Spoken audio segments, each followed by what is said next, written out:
Assalamualaikum warahmatullahi wabarakatuh. Saya Adinda Kaulan Karima, NIM 226121136 akan menjawab soal UTS mata kuliah metodologi studi Islam.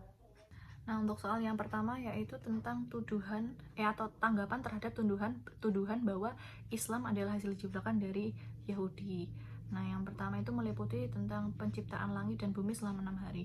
Jadi konsep penciptaan bumi selama 6 hari itu sama-sama ada di dalam Islam dan juga Yahudi, melainkan dalam Islam itu lebih ke dari wahyu Allah yang disampaikan oleh Nabi Muhammad, seperti dalam surat Al-A'raf ayat 54. Jadi kesamaannya tuh hanya pada bahwa kedua ajaran tersebut bersumber dari Tuhan yang sama, jadi bukan hasil tiruan seperti itu.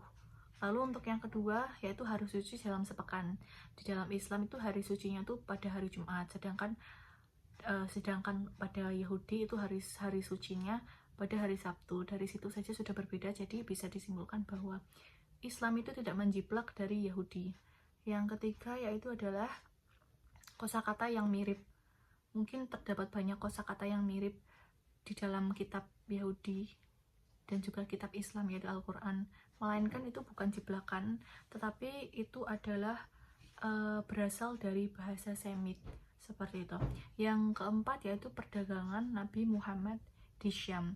Memang benar jika Nabi Muhammad itu pernah berdagang ke Syam dan bertemu dengan orang Yahudi, akan tetapi Nabi Muhammad tidak menjiplak agama Yahudi, atau Nabi Muhammad itu langsung menerima ajaran Islam tuh langsung dari wahyu Allah, bukan lewat orang Yahudi. Soal nomor 2 yaitu adalah identifikasi metode dan metodologi dalam kasus yang ada di konteks soal. Jadi metode itu adalah cara yang dapat dilakukan untuk mencapai tujuan. Pada konteks tersebut, metode yang dapat digunakan adalah pendekatan komunikasi kepada tetangga, karena pada konteks tersebut tetanggalah yang memiliki solusi untuk menyelesaikan masalah tersebut, yaitu tetangga memiliki pohon kelapa seperti. Jadi sehingga sang suami itu dapat melakukan komunikasi atau meminta izin kepada tetangga tersebut. Lalu untuk secara metodologi tersebut adalah kerangka berpikir untuk menyusun sebuah metode. Jadi yang pertama ada identifikasi masalah. Identifikasi masalahnya yaitu masalahnya adalah sang istri adalah mengidam air kelapa muda.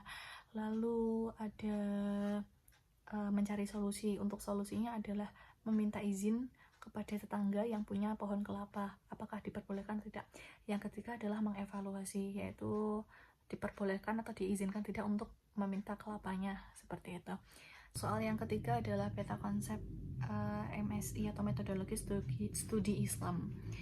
Jadi terdapat konsep dasar, tujuan, metode, dan juga manfaat. Untuk konsep dasar yaitu adalah Islam sebagai agama yang berdasarkan akal dan wahyu.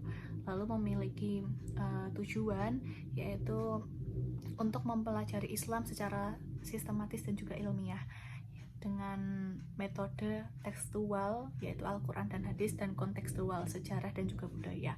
Dan juga memiliki manfaat mempelajari agama Islam secara lebih mendalam dan juga pengaplikasiannya terhadap kehidupan. Lalu apakah Islam dapat disebut sebagai ilmu pengetahuan?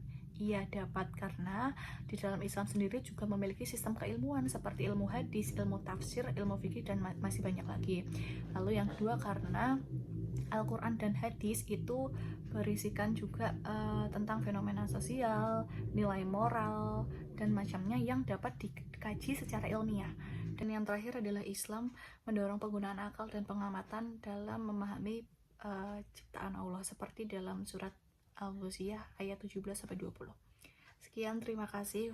Wassalamualaikum warahmatullahi wabarakatuh.